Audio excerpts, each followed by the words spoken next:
Non, ça me replonge des années en arrière, ça. L'attentat d'Élie Lablanc. Alors, le restaurant, si vous montez, la prochaine fois que vous montez sur la Grande Corniche, regardez sur la gauche l'attentat d'Élie Lablanc. Alors, je crois même que, je ne sais pas si je ne l'ai pas pris en photo, je crois même que la petite plaque qu'il y a sur la maison actuelle, c'est encore marqué, il y a encore marqué Élie Lablanc. Bon, alors, voilà, 177, Élie Lablanc.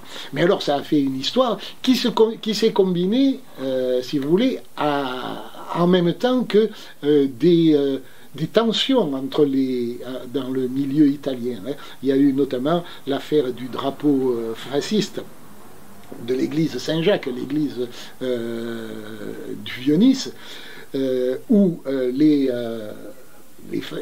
fascistes, mais les fascistes, il faut voir que si vous regardez la liste des fascistes qui étaient dans cette église et qui sont venus faire bénir un drapeau, petit drapeau fasciste, c'était les grands noms de l'aristocratie niçoise.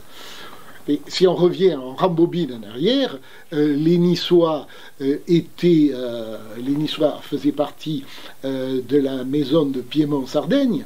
Quand le fascisme s'est mis en place, il s'est mis en place sans abolir la royauté.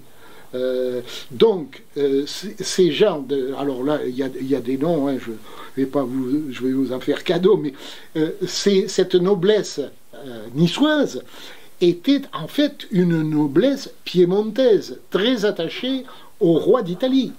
Donc, il y avait les seuls qui s'opposaient à ça pouvaient se ranger sous le drapeau de l'anarchie contre le roi d'Italie, pas spécialement contre Mussolini, mais contre le roi d'Italie, et donc par conséquent aussi contre Mussolini. Mais au départ, ils étaient, je dis entre guillemets, dans leur bon droit. Donc, ils se mettent tous dimanche, alors en avril 24, ils sont tous dans cette église Saint-Jacques pour faire venir leur drapeau, mais autour c'est le Vieux-Nice. Autour se trouvent tous les ouvriers du bâtiment, les Italiens, les anarchistes, etc., plus des ouvriers niçois qui, j'allais dire, par sentiment, sont contre un peu l'ordre établi, etc. Mais ça fait une véritable histoire. Ils ne voulaient plus les laisser sortir. Il a fallu que les autorités viennent, fassent un rempart de leur corps pour faire sortir cette, entre guillemets, noblesse niçoise. Mais quand ils sont sortis, après, les autres se sont battus. Hein. Il y a eu pas mal de blessés à cette époque-là. Voilà. Donc, je pourrais vous en parler encore longuement. Il y a d'autres affaires. Si vous avez des questions qui vous...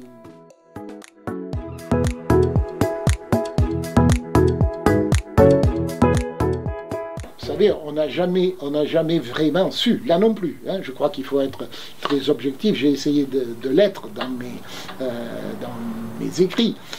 Voilà donc cette Léa Dascaux qui est mariée avec un chasseur de fauves, etc. Avec son mari, ils arrivent à mettre en place un zoo à Cimiez. Lequel zoo est accompagné d'un restaurant, on pouvait aller boire, il y avait un élevage laitier, on pouvait aller boire son lait frais là-haut à Cimiez. Pour ceux qui voient à peu près, c'est à l'endroit. Vous vous rappelez l'ancien prise-unique qu'il y a sur la droite, hein. Bon, c'est dans cet espace-là. Voilà. C'est d'ailleurs, il est célèbre cet espace parce que c'est là que s'arrêtait la ligne de tramway. Et qui montait tellement lentement, la ligne de tramway, elle montait tellement lentement parce que c'était des tramways électriques, il n'y avait pas d'électrification aérienne, il y avait des batteries. Les batteries pesaient quelque chose d'inimaginable, et sur la fin, elle allait tellement lentement, le tramway allait tellement lentement, que les Niçois, qui ont le sens de l'image, l'avaient appelé la limace.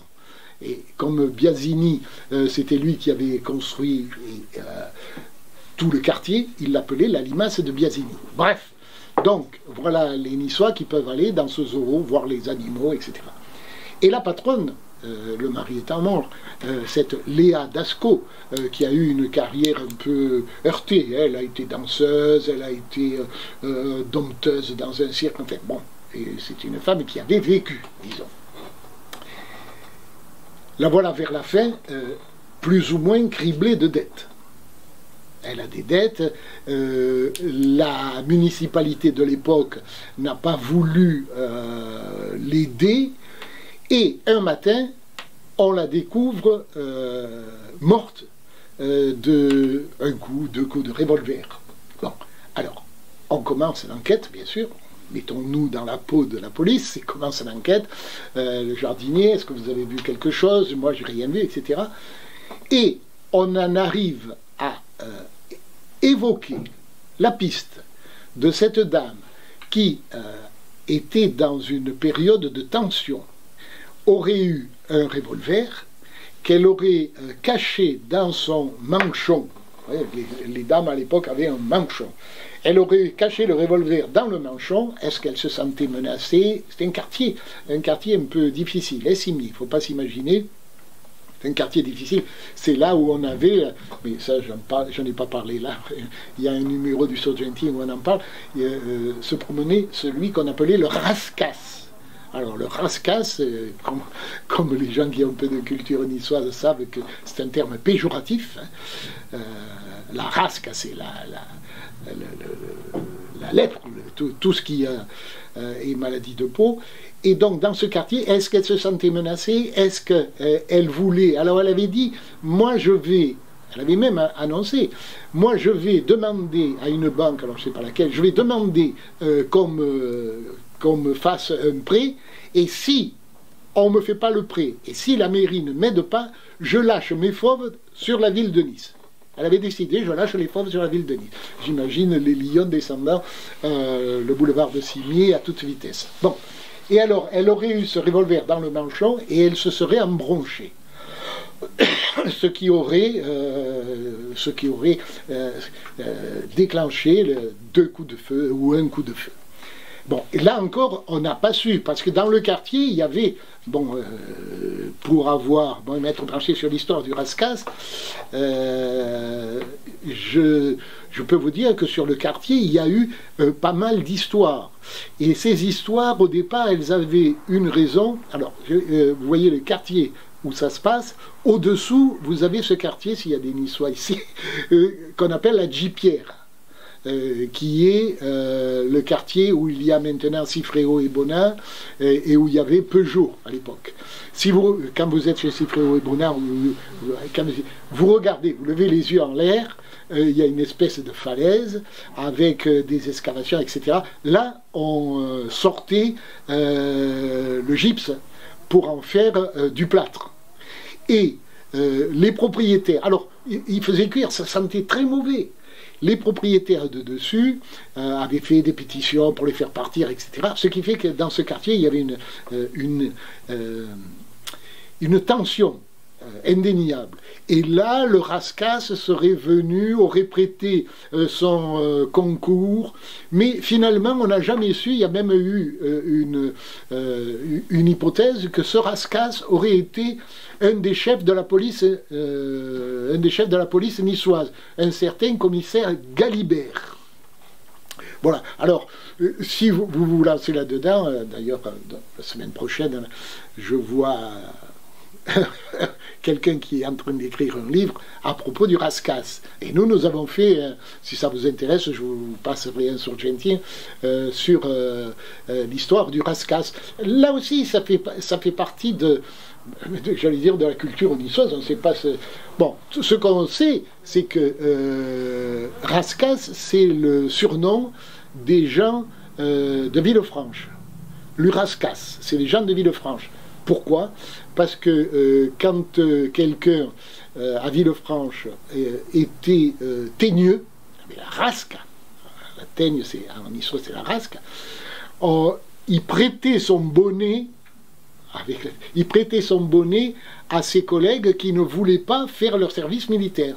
Parce que pour être admis dans la marine, il ne fallait surtout pas avoir une teigne, une maladie de peau, etc. Donc il dit prête-moi ton bonnet, ils mettaient le bonnet une semaine, tant que c'était bon, ils avaient la maladie. Et c'est pour ça que les Villefranchois, on les appelle aussi les Lurascas. Et il y avait une insulte, enfin pas une insulte, mais bon, rascassous, quelqu'un qui était pas gentil, il disait rascassous. Ça se disait à Nice. Voilà, donc cette Léa d'Ascaux, alors, problème, son mari était décédé depuis quelque temps déjà, elle, assassinée ou suicidée, ou autre chose. Les animaux, il fallait, alors ils ont fait tout ce qui était possible pour dispatcher les animaux dans les zoos de la région, hein. Mais il a fallu s'en débarrasser et c'est fini, ça n'a plus ouvert. Or, les chroniqueurs de l'époque ont déploré que la municipalité de l'époque n'ait pas